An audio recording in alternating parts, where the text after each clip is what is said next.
American football in Finland.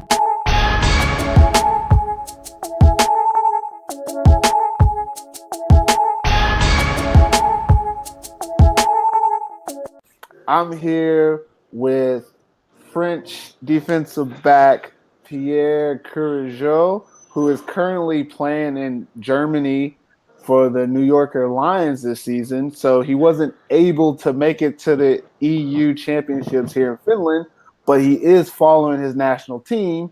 So we decided to talk to him today and see what he saw from the French team in their first game in the EU championships. Welcome to the show, Pierre. Yeah, what's up? I'm a real fan of the show and obviously a real fan of the national team. I can't play this year. I'm really sad of it, but it is how it is. So I just have to be the number one supporter of the team. I appreciate you coming on the show, Pierre. I thought it'd be really interesting to get your viewpoint. You've played on the national team. You were part of the World Championship squad last year in Poland. So you have a lot of history with these players and this team. The French national team played against Great Britain yesterday. They beat them convincingly. The score was 42-9. What did you see in the game? Like, what were some things that you saw that the French team did really well to kind of set themselves apart? Yeah, that was a real pleasure to watch the game. Like you saw some really good play on offense, really good play on defense too. You see there is a real chemistry with the team and the players. So the team is like the guys playing together since 2014 and the end of the 2014 season. Since now, the same coaching staff, the same player for many of them. So during those years, the coaching staff and the players built a real good chemistry, real good playbooks working well in Europe. So execution yesterday was really interesting to see. I will say offense was running a little bit better than the defense, but it's quite easy to understand since out of the starters from the World Games teams last year, almost half of the defense couldn't play this year or quit playing football. So that was a really interesting deal for the coaches on defense to build a new group, to the veteran to step up and show the lead for the new players. But I think they did great. Playing Great Britain obviously was a better start than playing as Austria or Finland or even Sweden were like a little bit better teams for now. I watched all the games so far, and I believe the French offense is the most powerful, the most interesting offense to see so far. Defense is definitely one of the greatest defense as well. A lot of athletes on the team. I do believe they need to rep a little bit more and play a little bit more together to be the best defense. This French team, like you said, these guys have been playing together since 2014. The offense, especially, because that's the same group that you guys had last year that won the championships, the World Championships. This was my first time seeing the French team like live. I mean, I saw highlights from the championships last year, and it is what it is. I thought the team was good. But I saw these guys live, and what can they not do on offense? One thing I saw that was crazy, the French offense, they were rotating players and formations. One play, they'd be in I formation. Next play, they're in 5 wide. Then they got 2 running backs, and they're in I formation. And then they're in pistol. And then they're in trips. Then they're in 2x2. Then they're in ace with 2 tight ends. They got 2 tight ends in. They go to trips. They have 3 tight ends, 2 tight ends on the line, 1 tight end motions to be the fullback. Like, there was so many different formations, and it's not even like the same players. You couldn't tell what formation about the players because they're rotating them in. The tight ends especially were ridiculously gifted in this game.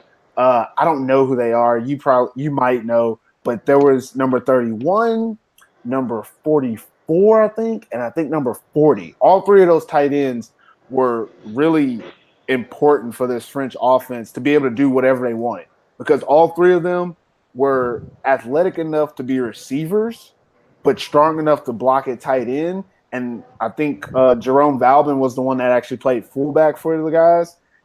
It was crazy that in an international game where you got guys who really haven't played together all year because they've been playing in their national league teams, that they could be so polished and have so many variations of an offense. And it showed in the stats. I mean, they completed 70% of the passes in this game.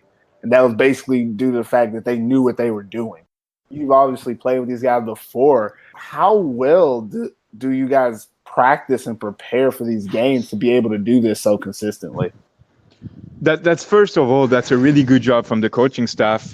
They select from the best players in France, and since the new coaching staff took the lead of the national team in 2015 for the end of the 2014 season, they started to get a new philosophy into the team. Like, so the coaches wanted to bring some new philosophy by having the players work out a lot, taking seriously the conditioning and the off-season part, like when you have to train a lot and to show up at the camp just to rep the techniques and the tactics we have to get in, and not getting on the basis, not getting on the base of the conditioning and of the football part. So they did a great job for that, and then the players really loved this, and they took it really seriously. And since this, all the players like really improved in the gym and on the field as well. They were like better athletes for all of them.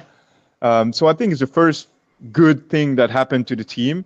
Then definitely number 44 and number 40. So 44 is Kevin Mwamba playing for the Flash La Courneuve, and number 40 is Robin Sebeil, who is now playing for Hildesheim Invaders in Germany. They're part of the team since that time and even before. So they've been able to rep the system for years and years, and it didn't change. We just evolve and adjust to the teams. But I think they're really dual treat players. They can either block, they can receive the ball as well. They can get involved on the pass, on the running plays. So that's really interesting, the way that we adjust them to some plays. We can put them on a tight end, we can put them as a slot as well, or on the fullback. So that's really interesting to have them on the field, because the defense cannot really know what they're gonna play at the exact spot. And then Jérôme Valbon, we've been playing overseas in Canada. Just took his game up after he came back. He's now playing in Finland for the Vasa Royals, and he's the perfect player who match in the same philosophy. He's a really dual treat player. He can block, pass the ball, and he do both really well. I mean, he can receive the ball. He do both really well. So having them three on the field is really perfect. We can interchange them. And having them really ball every single play and make plays. Moving on into tomorrow's game, and actually when this comes out, it'll be today's game. France is going to be playing against Finland. Both teams have film against Great Britain. Both teams did great against Great Britain. France was a little bit more dominant than the Finland team. What do you expect to see from the French and Finland matchup coming up today? It's a really special game for me. I'm really sad I can't play it, but I've been playing in Finland the past 2 seasons, so I know many of the national team players they have, as well as I know all of the French national team players. So that's going to be probably the best game of the competition so far, and even maybe the best game ever for the competition. So I expect to see 2 strong teams on the running game. I mean, anyway, you need to set up the running game in order to have a good passing game as well. I believe both defense will step up that game and will be able to have a low score game. And the key will be obviously to stop the running game and to make the offense unidimensional. Talking about that part, I think the French offense is ahead of the Finnish offense regarding the passing game. Not about the talent, but I think we rep it a little bit better. We have something a little bit different than Finnish national team. I do believe that both all lines are really great, but the game will come to the defense. I kind of expect the Finnish national team to install the run and then slowly get to some RPO, some short screen, and later on the game going really deep, because they have some treats as receivers on being able to really go deep and challenge the French defensive backfield. It's going to be tough for Finland. I'm not lying. The French defensive backfield is really talented. So I think challenging France in the air will be tough. But I do believe as well France will be able to stop the run early in the game and to make Finland struggle a little bit more. No talking about Finnish defense. It's a really talented team, and I think they really stick to the plan. They are able to have a great defense who's really sticking to the plan, and we don't make that many mistakes. And at the end of the game, that's what makes the difference. Is the team who's going to make less mistakes going to probably win the game.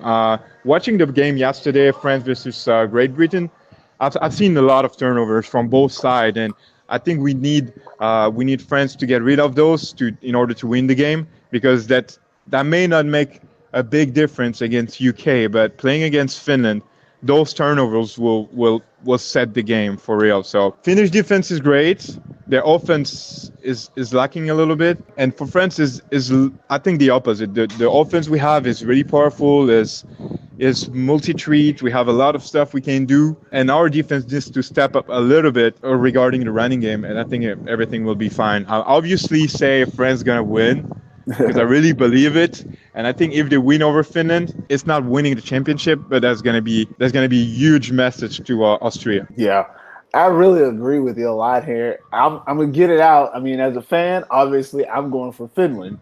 I'm not Finnish, but this is my country of residence. This is where I live. So obviously, I'm rooting for Finland.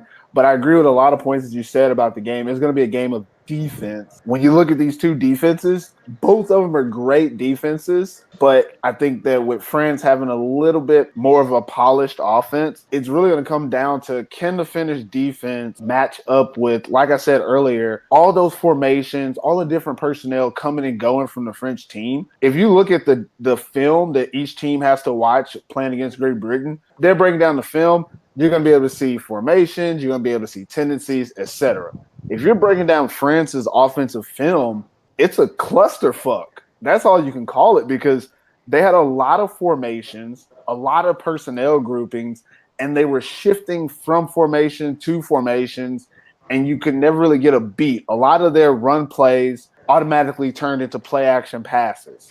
So you couldn't tell if it was going to be a run or a play action. A lot of their formations, they could run or pass out of, and to different people, to different places. And they ran the same formations with different personnel groupings. They'd have two tight ends. They'd have one tight end, same formation. So you have almost no tendencies, because they've only played this one game against a similar team. So you can't really tell that many tendencies. I think they had a little bit over 60 plays in the game. That's not going to give you enough tendencies. 60 plays, they probably had 30 different variations of 6 different formations. Finland has his work cut out for them. If their coaching staff is half as good as what we expect from these national team coaches, it's going to be a dogfight when these two teams play today or tomorrow. I don't know when this is airing. Pierre, thank you for coming on AFF. Always good to have you. Wish you the best of luck with the New Yorker Lions. You guys are probably the best team in Europe right now. Don't quote me on that, no one. No one quote me on that, because, Roosters might be the best too. Who knows? But appreciate you coming on, man, and wish you the best of luck. Any last words you want to say to anybody? Any shout-outs you want to give out on the platform while you have it? Yeah, thanks a lot for having me. It's always a pleasure to talk about football with you. And obviously, I will cheer for France tomorrow or today. I'm not sure yet when you're going to update us, but please, people, watch the game. It's going to be probably the best game you will see this season, this year. So, and cheer for France. Cheer for France, of course. Yeah, cheer for France or Finland. Appreciate you talking about France and the Great Britain game with me. And until next time, guys, this is American Football in Finland. TIF. Bye. American Football in Finland is now on iTunes. Please rate the show and subscribe today. If you really like the podcast, follow AFF on the Podbean app. Search American Football in Finland and hit that follow button. And for all you loyal AFF listeners, we are now accepting Podbean patrons. Click Become a Patron on the AFF page and pledge your loyalty. Thanks for listening. American Football in Finland.